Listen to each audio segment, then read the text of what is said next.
Hi. This thing on? I think that we can just dive right in. Hi, my name is Akina, and I'm starting over.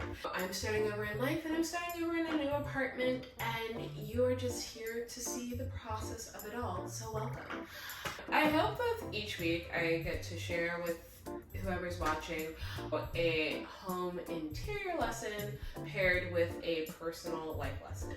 And today's story revolves around this bed.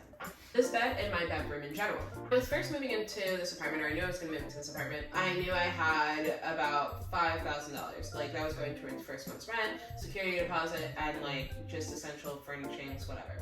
One of the things I knew I didn't want to buy right away was a bed because it's expensive, and honestly, I knew that my old roommate had this bed that she was struggling to get rid of, and I was just like, well, it's free and it'll help save me a cost, so I'll just hold on to it for the time being until I come around to getting a bed for myself. Now, it should be noted that when I did first move into this apartment, the first thing I thought I wanted to redo was the kitchen.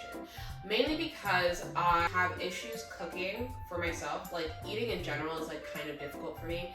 So the idea was, the only way that I'm going to try and feed myself and sustain myself through food is if the kitchen is somewhat appeasing for me to be in. In the beginning, before I had even moved into the spot, I was like, the kitchen. I need to do this to the cabinets, I need to fix the floors, I need to fix the fridge, whatever. All of my main focus was on this kitchen.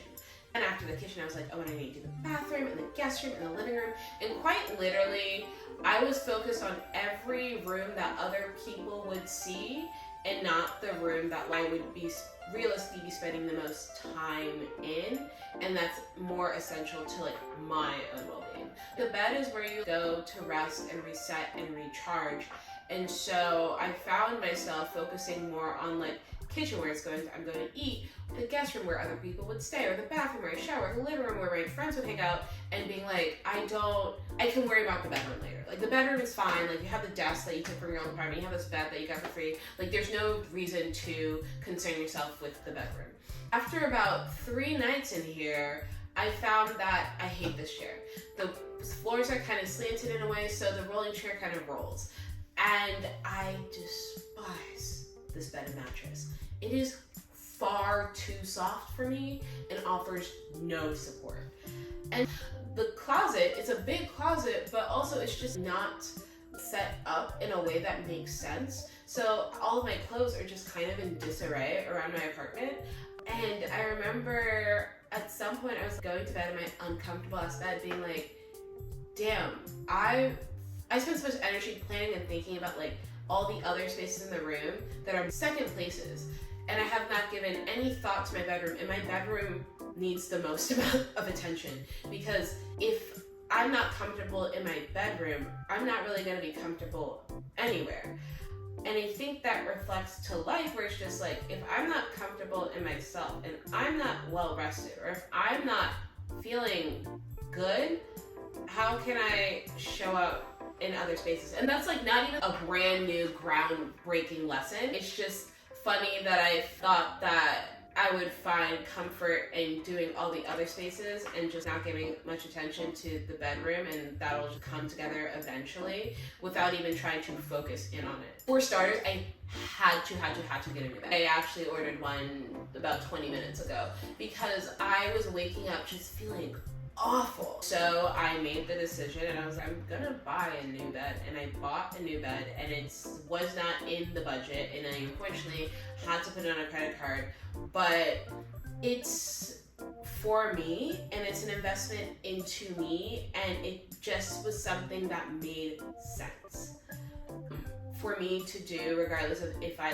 had the money to pay it off right now, because if I don't feel good, and if I can't rest well, and if I can't wake up well, I'm not going to be able to show up for myself in all the other spaces the way I need to. I don't really have any regrets about it. I needed that bed. I needed to wake up and feel good, and I needed to be able to lay my head on something that I liked. Not just this mattress that I got for free and it's a stand-in until I figure out a time to get back to it, because there is perfect time to do something in life, you just kind of either do it or you don't. There's never going to be an opportune moment where the clouds are going to part and the sun's going to shine on you and God's going to be like, this is the moment to do the thing. No, that's like not how it works. The moment to do the thing is the moment you decide to do the thing that you want to do. That's the moment. Anything else, you're just kind of fooling yourself. So yeah, I just am really happy I bought this bed. And I'll be able to sleep well in like 5 days. I don't necessarily know if I need to summarize it. I feel like we could get a hold of the lesson and what I just said, but if we need a TLDR, the lesson is essentially focus on yourself before you focus on everything else, because if you can't show up for yourself, you're not going to be able to show up for everybody else. If I can't sleep well, I can't do the things in the kitchen, or do the things in the living room, or do the things in the bathroom, in the guest room. It's just not going to happen.